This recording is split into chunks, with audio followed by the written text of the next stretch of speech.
ఇక స్నేహం గురించి మనందరికీ తెలుసు. 2 మాటలు చెప్తాను. స్నేహితులు ఎప్పుడు కూడా కమ్యూనికేట్ చేస్తూ ఉంటారు, ఒకరితో ఒకరు సంభాషించుకుంటూ ఉంటారు, వారిద్దరూ క్లోజ్గా ఉంటారు.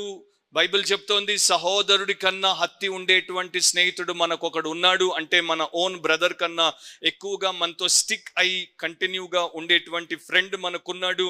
అండ్ ఆయనే మన ప్రభు అయినటువంటి యేసు. అండ్ ఈయన, మీరు నా స్నేహితులైతే నా ఆజ్ఞలను గైకొంటారు అని చెప్పాడు. 14లో మీరు నన్ను ప్రేమిస్తే నా ఆజ్ఞలను గైకొంటారన్నాడు.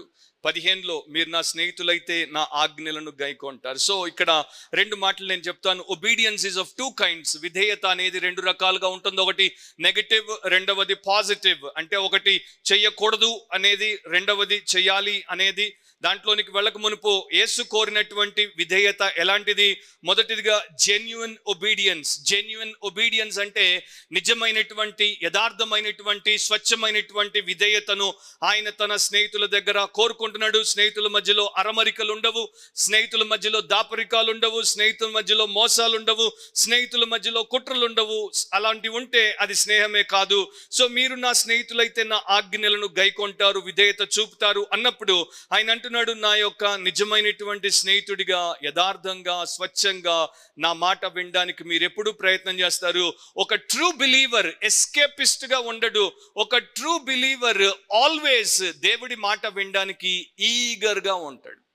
ఎప్పుడు విందునా, ఎప్పుడు చెప్తాడా, ఎప్పుడు చేద్దునా అనేటువంటి ఆలోచనతో ఒక జెన్యూన్ ఒబీడియన్స్ ని చూపించేటువంటి వ్యక్తి ఉంటాడు. కానీ అది తప్పించుకోవడానికి ప్రయత్నించేటువంటి వారు జెన్యూన్ గా ఆయన స్నేహితులు కారు.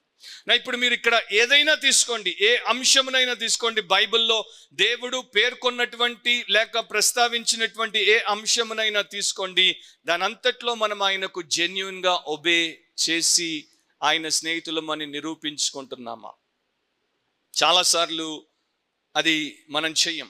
కొంతమంది క్రైస్ట్ ఇచ్చినటువంటి మరి గ్రేట్ కమాండ్మెంట్లను పాటించాలి అనేటువంటి ఆలోచనతో ఉంటారు. కానీ ఆయన ఇచ్చినటువంటి స్మాల్ కమాండ్లు కూడా మనం పాటించాలి, అవి పెద్దగా పట్టించుకోరు. సో ఆయన చెప్పింది గొప్పది. హత్య చేయొద్దన్నాడు, నేను హత్య చేయను. రేప్ చేయొద్దన్నాడు, నేను రేప్ చేయను. బ్యాంకును దోచుకోవద్దన్నాడు, నేను దోచుకోను. కరెక్టే. కానీ మిగతావి ఆయన ఇంకా చిన్నవి కూడా చాలా చెప్పాడు. వాటి గురించి ఏంటి? జెన్యున్ ఒబీడియన్స్ ని చూపించే వారు ఘోరములు చెయ్యరు, నేరములు చెయ్యరు, చిన్న అపరాధములు చెయ్యరు, చితకగా ఉండేటువంటి తప్పిదములు కూడా చేయరు. అన్నింటిలో కూడా ఆయనకు నచ్చంది నేను చెయ్యను అని అనుకుంటారు.